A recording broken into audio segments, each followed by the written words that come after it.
예, 안녕하십니까. 성선을아 송은 목사입니다. 이 교계 소식을 또 알려드리겠는데요. 이 한교총과 한기총, 이 통합 논의가 얼마 전부터 이렇게 시작해서 이번 9월 총회, 108회 총회를 통해서 그 인준을 받고 그 다음에 완전히 이제 통합을 하자. 이렇게 이제 급물살을 타고 있다가 여기도 또 이것도 이제 문제가 봉착이 지금 되어져 가고 있습니다. 자, 내용이 이것은 우리 한국 교회가 정말 한기총으로 하나 되어 있다가 과연 창구가 하나 되어져서 얼마나 대정치계에 또 사회에 이 창구로 하나 돼서 힘있게 나갈 것이냐, 이 분열을 치료할 것이냐, 자, 이런 문제가 정말 우리 현안으로 당면되어져 있는 것이죠. 자, 여기에 대해서 있습니다. 한교총, 한기총 통합 논의. 자, 이렇게 세 개가 원래는 있는데요. 한교연이 있는데, 이 한교연은, 한교연도 상당히 보수, 한기총보다는 더 맞는데, 이제 역사성이 한기총이 뿌리가 있고, 이렇게 역사성이 있기 때문에 이제 이렇게 하는가 봅니다. 한교총은 뭐 90%를 지금 전체를 아우르고 있는 가장 큰 데고요. 이영훈 목사가 지금 이제 총대표가 되어 있고요. 다시 미궁 속으로 이렇게 지금 되어져 가고 있습니다. 자, 그 내용이 한교총 상임회장들 이단 문제 선결과 교단총회 동의, 요런 이제 문제가 이게 내포되어 있다는 것입니다.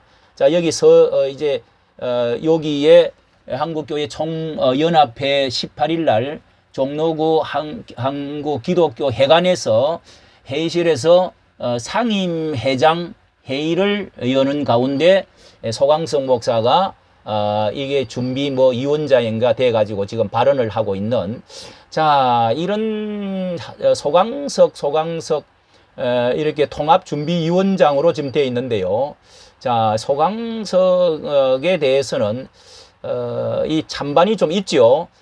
여기 내용에 대해서 알려드리면은요, 급물살을 타던 듯한 한국교회 통합 논의가 미궁에 빠진 것이 이렇게 그 한교총과 한기총, 이게 속에서 이 선결 과제로 이단성 있는 교단에 대한 처리를 요구하는 바람에 여기에 이제 걸린 것입니다. 이 9월 주요 교단 총회의 통합에 대한 인준을 받아야 한다는, 인준을 받아야 되느냐, 이런 것도 이제 교단마다 조금 이게 꼭 인준을 받아야만이 되는 것을 강한 교단들이 있어요. 그래서 이게 통합추진위원장이 소강석 목사인데요.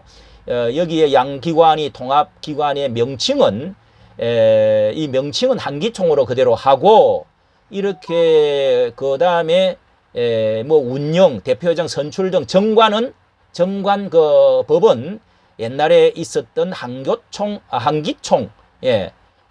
한교총 방식으로, 이게 정통성을 이제 살리자고 한기총으로 이름을 하고, 정관 그 내용들은 한교총 방식으로 합의를 했는데, 그렇게 해서 총회를 개최해갖고 마무리 짓는 시나리오였는데요. 이단성 있는 교단에 대한 전제 조건도 이제 포함이 되었는데, 이 회원권을 이단으로 해가지고 거기 몇십 교회를 제명을 했습니다. 그 회원권을 부여하지 않는다 하는 전제를 붙였는데, 여기에서 주요 쟁점이 돼가지고 후속 처리위원회를 둬서 선통합 후에 처리를 하겠다고 이렇게 결의를 했습니다. 자, 그거까지는 괜찮는데, 이제 회의에 대표회장 이영훈 목사는 이렇게 이제 신속론과 신중론으로 둘로 나눠져 가지고 이렇게 지금 다시금 미궁 속으로 빠져들게 되었다는 겁니다. 이 신속론은 이영훈 목사와 소강석 목사가 주로 이렇게 주장을 하는 것 같습니다. 여기 보니까 이영훈 목사는 한국 교회가 분열된 모습으로 대사회적 신뢰를 잃었고, 대외적으로 비판을 받을 때 하나가 된 대표 기관에서 일관된 목소리를 내야 된다 하면서 명분으로 말하고요.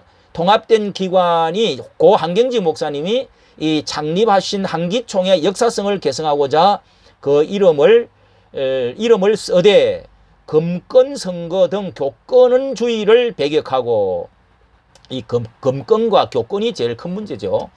배격하고자 대표회장 선거에서 한교총 정관을 따르기로 했다면서 이렇게 대표로서 발언을 했네요. 그래서 분열된 모습을 회개하고 긍정적 메시지를 내자 이렇게 주장을 했습니다. 그런데 애장통합 이순창 총회장은 이순창 총회 애장 통합 측입니다. 합동 측은 지금 말이 없고요. 합동 측은 여기에 들어있을 텐데요. 자, 이순창 총회장은 하나 되는 것을 반대할 사람은 없지만 이단 문제를 명백하게 짚고 정리된 것을 알리는 것이 우선이다. 이게 이제 신중론입니다.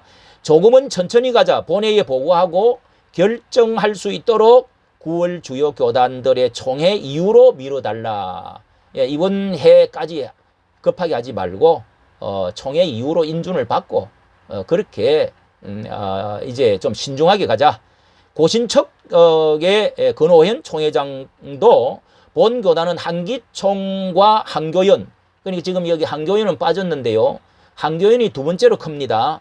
한국교회연합 한교총하고도 나누어질 때도 몸살을 앓았는데 4년간 진통이 있었는데 명분은 통합 명분은 반대하지 않지만 이단 문제 등 충분히 조사를 하고 합의된 사항을 도출해야 된다. 자, 이단 문제가 한기총 안에도 아주 많이 있었는데 조금 정리한다고 했습니다만은 예, 뭐가 남아있죠. 예잔 합신척도 비슷한 의견으로 말했습니다. 이 고신척과 합신척은 아주 거의 비슷한 이제 흐름으로 가죠. 예, 이에 이영훈 대표회장이 올해 총회장이 되신 교단장 분께서는 서두르는 것처럼 느껴지겠지만 한교총 창립된 것도 5, 6년이 되어서 오랜 기간 수림한 것인데 교단장 중심이 되는 한교총이 정관을 따를 것이기에 사람 중심의 쏠림 현상은 없을 것이다. 신뢰도를 회복하자. 하나님이 기뻐하는 쪽으로만 생각하자. 이렇게 교단장들이 빨리 진행을 했으면 좋겠다는 거죠. 여기에 이제 따라 함께 기독교 대한감리교 이철 감독회장, 감리교 측에서도 전체를 생각하면 통합은 할 수밖에 없지만은 과정이 문제다. 이제부터 총회장과 임원진이 통추위에 함께 나서서 걸림돌에 대한 디테일한 논의를 해달라고 하면서 교단들의 결의 후에 12월에 통합총회가 가능할 것이다. 여기는 조금 신속론을 이 감리교 측에는 12월까지 매듭을 짓자는 쪽이네요. 여기에 소강성 목사도 이 통합추진위원장으로서 미국과 영국은 분열의 상처 때문에 반기독교 세력 앞에 무너졌다. 역사의 교훈을 따를 뿐이라면서 아쉬움을 나타냈다는 겁니다. 예, 이게 이제 진통을 미궁속으로 빠지니까요. 빨리 돼가지고 자신이 통합추진위원장으로 있을 때 뭐가 돼야 자신이 이제 통합되어진 한기총의 뭐 회장을 생각하고 있다고 이건 이제 추측이 가능하죠. 예, 또 회장 한 번 더 하려고 하는 이제 그런 것이며 같은데요. 이렇게 그 아쉬움을 나타냈다. 예장 백석 장종현 총회장도 백석 측도 교단이 큽니다. 한국교회 95%가 한교총에 있지만은 여전히 역사와 전통성을 한기총에 두는 분들이 많다면서 빠른 통합에 무게를 실었다. 예, 한기총이라는 이름까지 하기로 했는데 왜 이렇게 빨리 안 되냐? 이런 말 같습니다. 자, 이렇게 해서 이 한기총 그리고 한교총 통합을 한다고 전체가 다 되느냐? 이게 급히 간다고 해서 여기에 이제 한교연과 한교연이 여기 이제 빠져 있고요. 그리고 한교연과 같이 하는 전강원 목사 이 강화문의 세력 이게 정치 참여 이 이제 세력도 지금 만만치 않는데 요런 것도 아마 말은 안 하지만은 상당히 하나의 관점이고 또 이게 통합의 또 하나의 문제 주제가 되어진다고 이렇게 생각을 할 것입니다. 왜냐하면 한교연이 지금 여기에 또 빠져 있기 때문에 완전한 통합이 돼야 되지 않습니까? 여기에는 한교연에는 이 교단이 예, 성결교회하고 여러 교단이 또 들어 있습니다. 예, 다음 해에 통합 후에 회장이 또 누가 될 것이냐. 자, 요런 것도 좀 예민한 문제지요. 자, 어떻게 복잡한 함수 관계가 잘 이렇게 풀어져서, 자, 이 한기총의 그 어떤 그 헤게모니, 예, 그렇게 해서 뭐, 지금 한기총 회관이, 그 회관이, 사무실이 완전히 이제 부도가 나가지고 두 번인가, 이렇게 경매에 넘어가는 거, 소강성 목사께서 이제 뭐 2억인가 1억 5천인가 또 정강훈 목사님께서 그거를 또 막는다고 해서 1억 5천인가 이렇게 지금 대납을 한 적이 있습니다. 자, 이런 것들 때문에 이런 것을 아주 그 좀 이 유연성 있으면서 아주 그 대화를 잘 해가지고 한국 교회가 통합이 조금 더디 되더라도 확실하게 나가야 되겠다 하는 생각도 하는 사람이 많습니다. 이까지 교계 소식 전해드립니다. 감사합니다.